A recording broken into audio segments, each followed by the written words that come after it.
Alright guys, back out for another range day. Got the CVA LRX in 45 will be the weapon. And the bullet today is a 454 298M. I haven't actually weighed it. It might be more on my scale. It's sized to 452. You can see they have a nice flat nose and a thick skirt compared to traditional Civil War style. These do not hold a lot of lube, but might be enough to get the job done. Propellant today is again homemade screen powder, 60, 70, 80, 90, and 100 grains by weight. 100 grain tubes don't even close all the way. So if I'm going to do more powder, I'm going to need a bigger tube, which I already have in my possession. So these should just slide right down the bore because a 452 bore. A clean unlubed bullet slides right down. With the lube it might go down a little slower, but shouldn't take any pressure at all. So that nose should flatten out real good. On my 50 cal I recovered a few in the berm and they smush real good, so we'll see what we can do. So we'll start low and work our way up. Alright, figure I'd do one take with me loading it. Not that it's anything special, but for those who don't know, I like to set it right down on my foot. Get my funnel. These are a little quicker because I'm not using a wad, which is nice.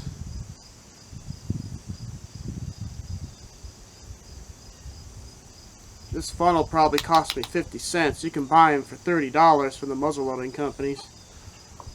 Starting off at 60 grain. Let's see if this goes down like I said it would. Oh, fell right down there. So we'll try to back her down a little bit.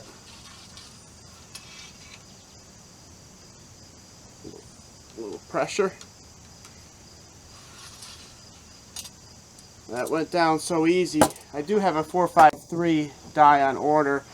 Can't get one from Lee in that size, which I normally like to use their push-through sizers.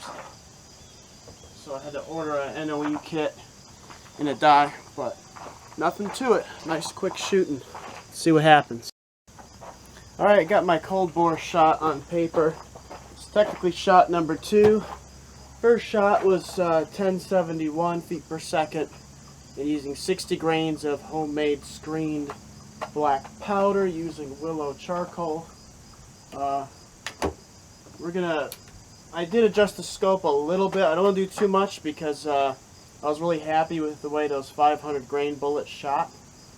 So I don't want to mess up my point of impact. And as I up the speed, I assume it'll change anyway. But I'm definitely going to aim for the lower target this time. Very low recoil. Despite plenty of energy. So let's get another shot on paper here.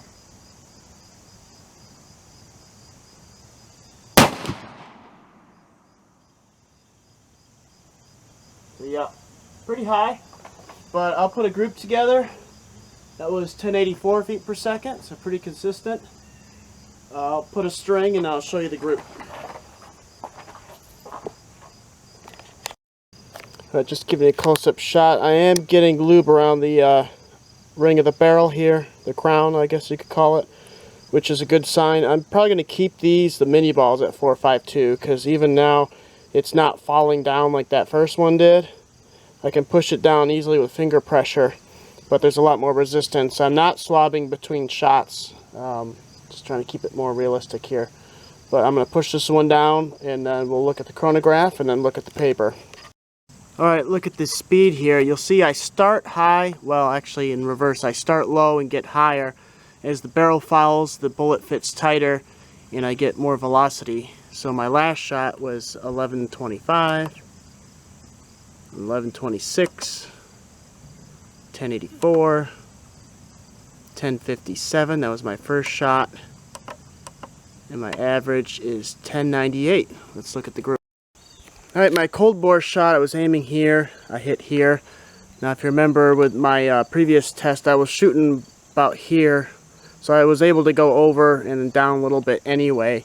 So I made a little bit of an adjustment on the scope, and I came down here, and it looked worse in the scope, but these two stacked together, that one's a little high, but overall that group is not as tight as I'd like, but that's fine. This is only our first charge. We're going to up the charges, and I think as we up it, we're going to get more engagement with that skirt, and we're going to get a better group. Let's see if that's true. Alright guys, we're going to up the charge to 70 grains by weight. Now the traditional Civil War load I think was 60 grains, but those mini balls had a skirt so thin you could squish it with your fingers. This is what Lee calls an improved mini ball, which gives it a much thicker skirt. So we'll see what happens. I know in my 50 cal I put like 120 grain by volume, which is probably 100 grains by weight, and they were still not blowing the skirt off. So we'll see what happens with 70 grain. Now, a little aside here, a lot of people say you should pop a primer before you go shooting. I think that's such a waste. There's no reason. With an inline, you hold the barrel up and you just look through. If you see daylight, you're not going to have a problem with flame getting through. If you don't see daylight, then take your pick and push whatever's in there through. But especially nowadays, don't be wasting caps or primers for nothing. So first shot with 70 grains.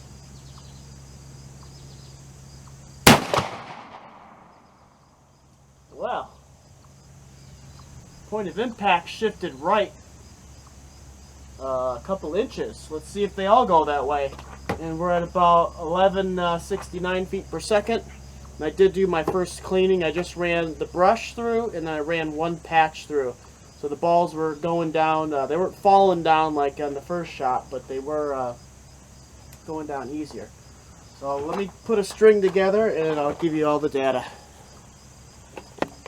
Easier just to show you on paper since you can compare a little easier.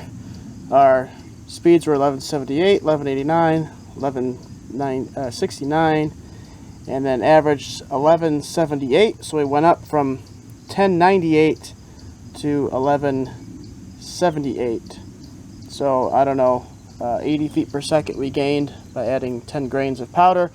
I can tell you right now from the scope the target looks bad. We'll take a look at it. So it might be a really short range day if we keep trending in this direction. 1, 2, 3. Oh man, it's the size of my hand there. That is not what we're looking for. So I'll try 80 grains, and if it gets even worse, then I'm just gonna stop. Alright, here goes 90 grains. Not expecting much. This is a 1 in 20 barrel. So I suspect these mini balls at around 300 grains would be much better, and maybe like a 1 in 48. But 1 in 20 is just a little too fast. I mean, that what gave me the great accuracy with those 500 grain bullets. I think 500 or 400 is probably the lower limit, which I have in my next video. That's what I'm going to be shooting. But you don't know till you try. So here we go. What did I say? 80 grains. I said 90, but this is 80. Alright, I'm going to bring it up a little bit. Cool. That one had a little bit of authority to it. So we'll see what happens.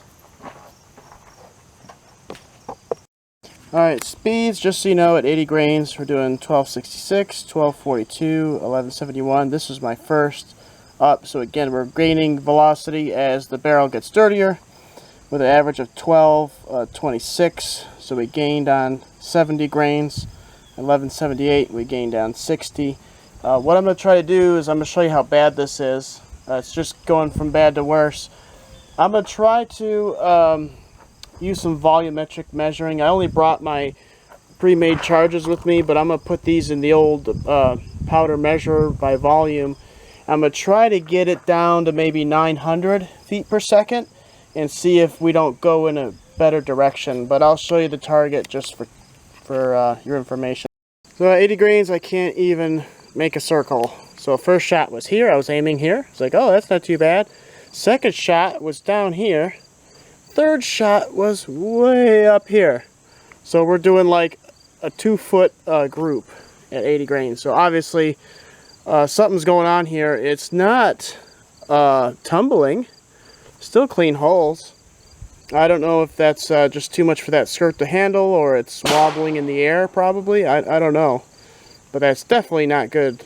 So again, 60 wasn't too bad, and we just opened up and then went crazy on the 80. So I'm going to attempt to do like a 50 grain load, because mini balls are so nice to shoot. They're just, you know, you don't need a short starter, you don't need a wad. It's so much quicker to load. I would like to at least have it for a target practice if possible.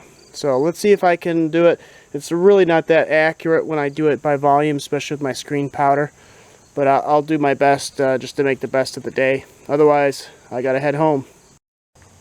Alright, this is roughly 60 by volume, which will probably be about 50-45 by weight. It's really hard to get repeatability with screen powder using volume. Very easy by weight, but we'll see. Wasn't really prepared. This should be a little powder puff load.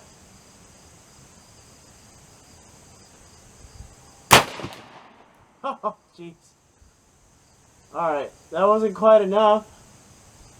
We're at 585 feet per second.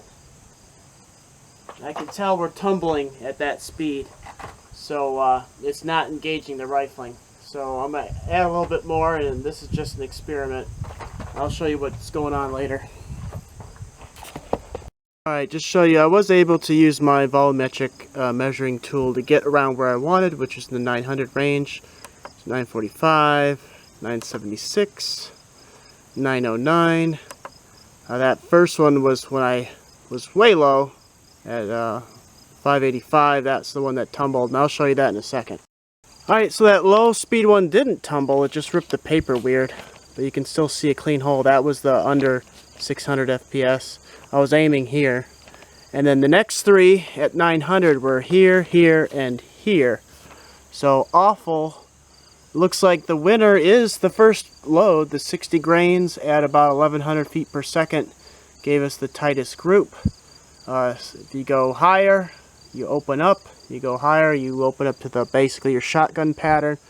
And too low is really, I don't know, over a fist size. So I guess you could hunt with 60 grains by weight. Black powder around 1100 feet per second in a 1 20 inch twist. But that's not what I expect from a rifle like that. But you know, this size, I consider that good enough. Inside a fist, you know, inside a heart, a deer heart, I could hit that consistently. So I guess you win some, you lose some, but you don't know unless you try. Next time you see a video, I'll be doing the 400 grain bullet, and hopefully that'll be a little easier on the recoil, but still stabilize well out of the CVA. So see you then.